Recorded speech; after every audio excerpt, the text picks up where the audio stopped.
Hello everyone, Saurabh this side. दोस्तों, इस video में हम लोग जो पिछला वीडियो का छूट गया था, एक स्ट्रक्चर ऑफ द अर्थ और दूसरा सिस्मिक वेव, तो ये दोनों हम लोग इस वीडियो में कवर करेंगे।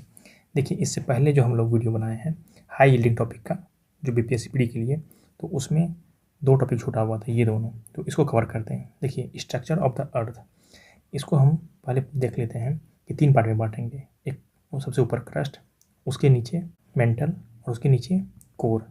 अभी हम उसको फर्दर बाद में डिवाइड करेंगे। पहले एक बार देख लेते हैं, ऊपर क्रस्ट, बीच में मेंटल और सबसे नीचे कोर।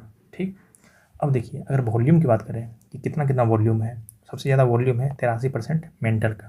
अगर पूरी पृथ्वी का बात कर ले लें और उसमें मेंटल का हम प्रतिशत खोजें तो वो 83% है।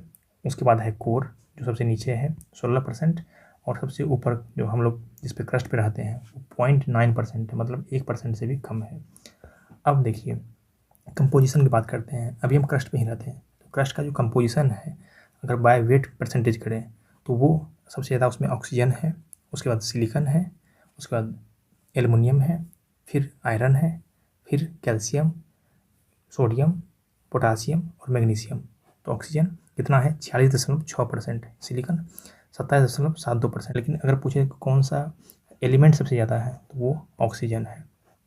अगर पूरी पृथ्वी में पूछे तो वो सबसे पूरी पृथ्वी में, अगर मतलब मेंटल, कोर, क्रस्ट सबको मिला के पूछे तो उसमें जो है वो आयरन सबसे अधिक है, उसके बाद ऑक्सीजन है और उसके बाद सिलिकॉन है। तो आपको 3-4 शुरू का याद रखना है। क्रस्ट में पूछे ऑक्सीजन, सिलिकॉन, एल्युमिनियम और फेरस। और अगर पूरी पृथ्वी में पूछे तो फेरस सबसे ऊपर है, उसके बाद ऑक्सीजन है, सिलिकॉन और मैग्नीशियम। ठीक, इतना आपको याद रखना है। परसेंटेज देख लीजिए, अगर आपको नोट डाउन करना है आप नोट डाउन कर सकते हैं, लेकिन शुरू का 2-3 आपको याद रखना है। अब शुरू करते हैं हम लोग अर्थ के जो अलग अलग पार्ट है उसको एक एक करके पढ़ना शुरू करते हैं।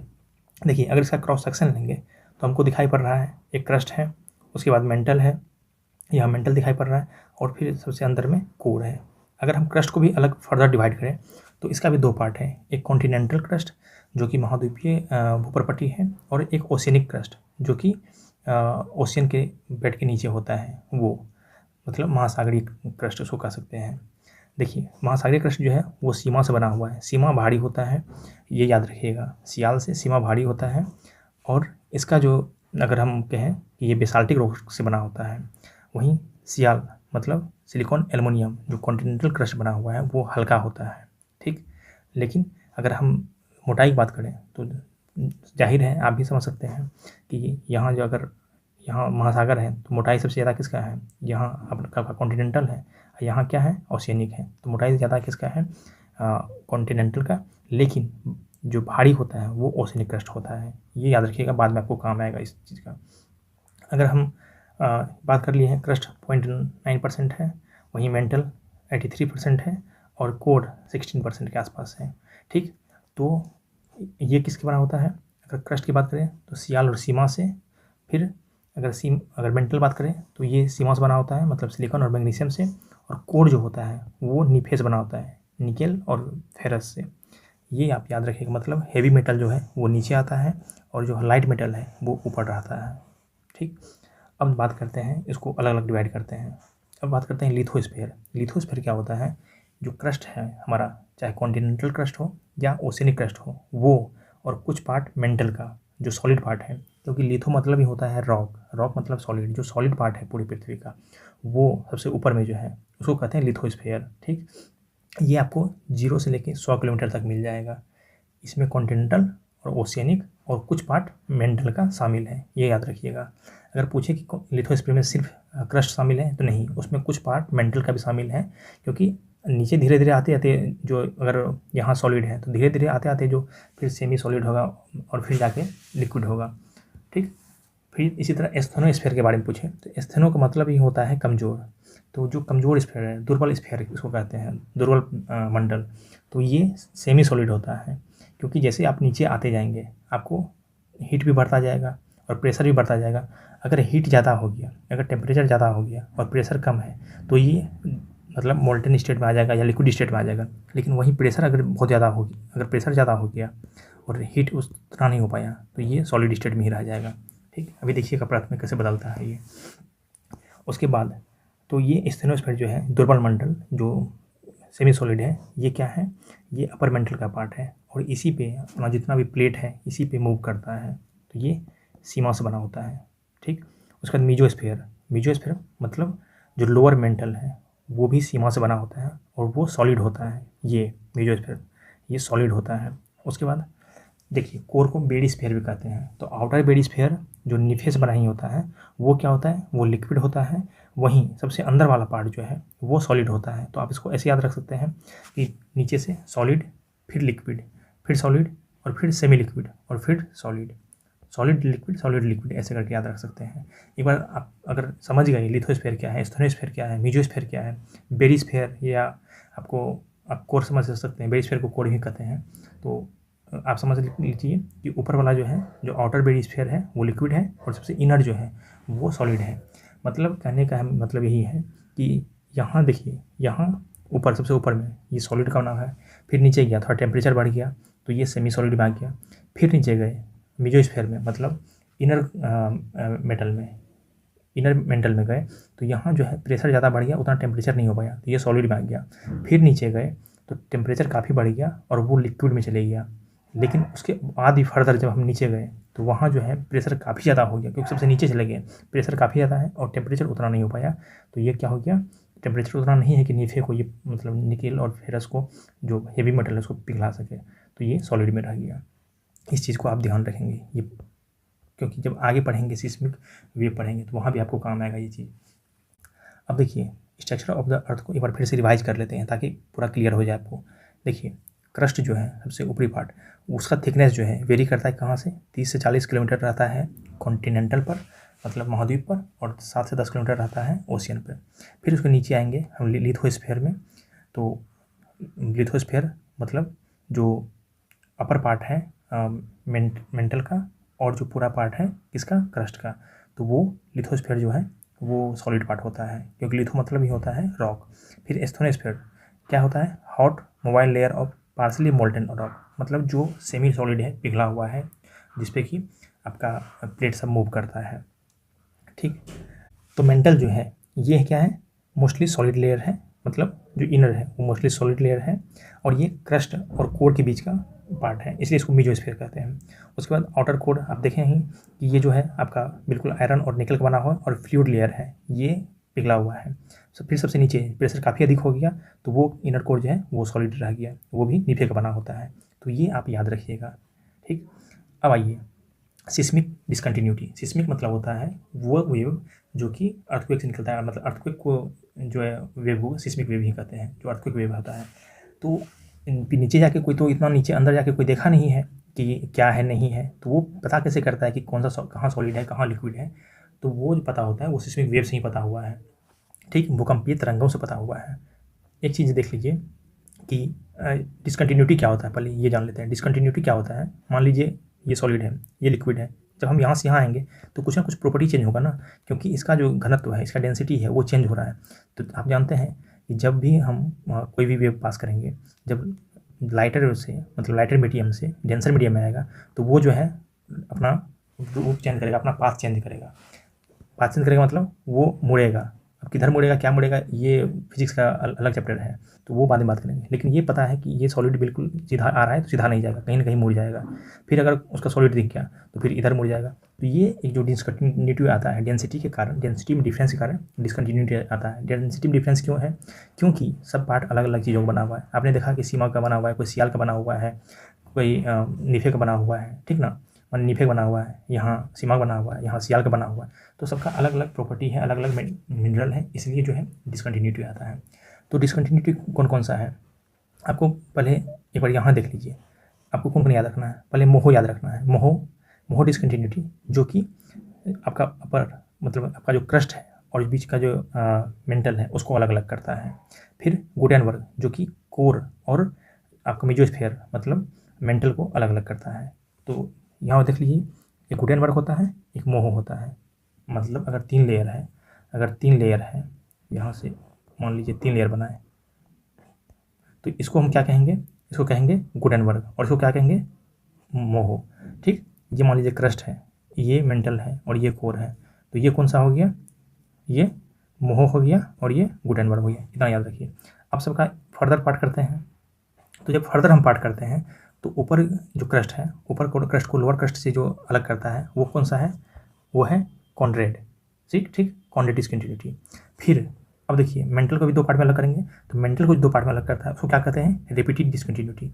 और फिर जो कोर है उसको दो पार्ट में अलग कौन करता है, तो वो लेहमन करता है। आप ऐसे याद रख सकते हैं इसको। मैंने क्या याद रखा है कि CM, ऐसे देखिए राहुल गांधी जो है वो तो PM बन नहीं पाया, तो उसको बोला कि CM बनो, CM RG Rahul Gandhi CM। और CM बनने के बाद आपको लेमैन से मिलना है, लेमैन मतलब आम आदमी से मिलना है, तो CM राहुल गांधी लेमैन। तो ये आप ऐसे याद रख सकते हैं। ठीक, अब चलिए देखते हैं। तो ये देख लिया कॉनरोड, उसके बाद मोहो, रिपिटी और गुटेनबर्ग और फिर लेहमन याद रह जाएगा। ओके, अब आइए सिस्मिक वेव देखते हैं। तो जब भी कहीं भूकंप आता है तो उसमें देखिए क्या क्या होता है। अगर भूकंप आया तो भूकंप का उद्गम कहाँ से होता है, वो उद्गम होता है जो मेंटल से होता है। तो वहाँ से होता है, कहाँ से, मेंटल से। अगर बात करें हम एस्ट्रोनोस्फीयर के आसपास, तो वहाँ अगर भूकंप का उद्गम हुआ तो वो फोकस पॉइंट कहलाता है। क्या कहलाता है, फोकस पॉइंट। फिर जहाँ ये हिट करता है पृथ्वी को, जो सबसे शॉर्टेस्ट डिस्टेंस होता है, उसको क्या कहते हैं, एपीसेंटर। ठीक, उसको कहते हैं एपीसेंटर और इसको कहते हैं फोकस या हाइपोसेंटर। ठीक, ये याद रखिएगा। तो जो सबसे पहले वेव पहुंचता है उसको कहते हैं प्राइमरी वेव। ठीक, अब देखिए इसको, मान लीजिए वेव है, अर्थक्वेक का वेव है, तो इसको हम चार पार्ट में बांट सकते हैं। एक तो होता है कि जो होता है बॉडी वेव, जो कि पूरे बॉडी में ट्रेवल करेगा। एक होता है सरफेस वेव, जो कि मतलब पूरे बॉडी का मतलब है कि जब यहाँ से कहीं ये करेगा, अगर मान लीजिए यहाँ कहीं भूकंप आया है तो ये चारों तरफ जाएगा, ये चारों तरफ सभी दिशाओं में जाएगा, पूरे बॉडी, पृथ्वी की पूरे बॉडी में ये चलेगा। तो इसको कहते हैं बॉडी वेव। इसमें कौन सा होता है, एक होता है प्राइमरी, एक दूसरा होता है सेकेंडरी। फिर सरफेस वेव में इसमें एक होता है लव वेव और एक होता है रिले वेव। ठीक, एल वेव और आर वेव। तो ये याद रखिएगा। अब देखिए प्रॉपर्टी क्या क्या होता है। पी वेव मतलब प्राइमरी वेव जो सबसे पहले पहुंचता है, वो चलता है कैसे, अगर पार्टिकल इधर चल रहा है तो इसी दिशा में मतलब मूव करता है, तो इसको कहते हैं लॉन्गिट्यूडनल मतलब लॉन्गिट्यूडनल वेव कहते हैं, क्योंकि उसी दिशा में करता है, जैसे साउंड वेव करता है। साउंड वेव जिस दिशा में पार्टिकल जाता है, जिस दिशा में मीडियम का पार्टिकल जाता है, उसी दिशा में वेव भी करता है, तो इसको कहते हैं लॉन्गिट्यूडनल वेव या पी वेव। ठीक, ये सबसे पहले पहुंचने वाला वेव है, प्राइमरी वेव। और ये जो है सॉलिड, लिक्विड और तीनों मीडियम, मतलब जो भी मीडियम इसको मिलेगा सब में पास करेगा। भले ही इसका जो पास करने की तीव्रता है वो कम आ जाए, लेकिन ये पास सब में करेगा। दूसरा वेव होता है एस वेव। एस वेव देख रहे हैं आप, कैसे चल रहा है, ऐसे चल रहा है, मतलब ये जो लाइट वेव होता है उसी तरह ट्रेवल कर रहा है। तो ये होता है ट्रांसवर्स वेव। ये क्या है, ट्रांसवर्स वेव। फिर तीसरा वेव होता है लव वेव। लव वेव क्या है, आप देख रहे हैं इसको, ये ऐसे ट्रेवल कर रहा है, मतलब जब धरती पे, ये दोनों धरती के सतह पे काम करता है और ये पूरे पृथ्वी पे काम करता है। ठीक, तो जब धरती की सतह पे जो काम करता है, इसको आप देख रहे हैं ऐसे मूव करता है और ऐसे भी करता है। तो ये जो है सबसे ज़्यादा डिस्ट्रक्टिव वेव होता है, जैसे कहते हैं ना लव किल्स। तो याद रखिएगा ये सबसे ज़्यादा डिस्ट्रक्टिव वेव होता है, यही पृथ्वी पर सबसे ज़्यादा विनाश करता है। और उसके बाद रेले वेव। रेले वेव क्या होता है, ये सर्कुलर मोशन में चलता है, ये रोलिंग करते हुए चलता है, मतलब ये भी ये सबसे लास्ट वाला आप मानिए, और ये पृथ्वी पर पहले, मतलब इस दोनों में अगर इसका माने तो ये कम असर करता है, लेकिन जो लव वेव है वो सबसे ज़्यादा डिस्ट्रक्टिव होता है। इस चीज़ को आप याद रखिएगा। यहाँ देख लीजिए, इसका गति देख लीजिए, जैसे पार्टिकल के मोशन की गति के साथ ही है, जो इधर चल रहा है वो भी जिधर मतलब आपका मीडियम चल रहा है उधर ही वेव चल रहा है। लव वेव देखिए कैसे चल रहा है, ये तोड़ देगा पूरा, ये जो बिल्डिंग है इसको हिला के तोड़ देगा। ये सर्कुलर मोशन में चलता है, मतलब रोटेट करते रहता है, रोलिंग करता है। और ये एस वेव हम देख रहे हैं ट्रांसफर, ऐसे ऐसे चलता है। ठीक, अब देखिए मेन चीज़ कि जो हम एपीसेंटर से अगर हम वो देखें कि कहाँ कहाँ वेव गया, अगर हम पूरे बॉडी में, क्योंकि बॉडी वेव एस और जो पी वेव है वो बॉडी वेव है, क्योंकि पूरे वो धरती में मतलब गमन करता है, पास करता है, तो कहाँ कहाँ कर सकता है। मैंने पहले कहा कि प्राइमरी वेव जो है वो प्राइमरी वेव तीनों मीडियम में पास कर सकता है, लेकिन सेकेंडरी वेव जो है वो सिर्फ सॉलिड में भी पास कर सकता है। ठीक, तो अब देखिए आपको ये पता है कि जो आपका नीचे वाला, मतलब कह सकते हैं कि जो कोर होता है वो आउटर कोर बिल्कुल किसका बना होता है, वो लिक्विड हो जाता है, आउटर कोर क्या होता है, पूरा लिक्विड होता है। तो जो भी सेकेंडरी वेव चलेगा ये इसके बाहर नहीं जा पाएगा, मतलब यहीं तक, जहाँ तक सॉलिड है वहीं तक आएगा और उसके इधर नहीं आ पाएगा। देख लीजिए ये जो भी वेव है इसको कहेंगे सॉलिड वेव, मतलब एस वेव है ये, ठीक, सेकेंडरी वेव।